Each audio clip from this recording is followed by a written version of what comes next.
The next exercise I want you to perform is either lying down or standing.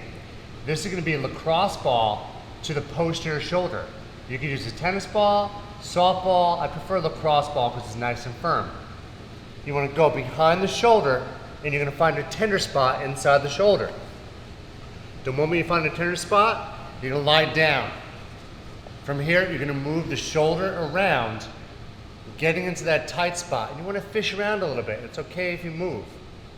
And you want to find the tender spot and move the shoulder around. The key here is to be able to relax into it. You want to hold it for each spot that you find for 4 breaths. So you might find 3, 4, 5 spots. Each spot you find, hold for 4 breaths until the muscle relaxes. And again, with everything else, the lacrosse ball is going to be painful. That's normal.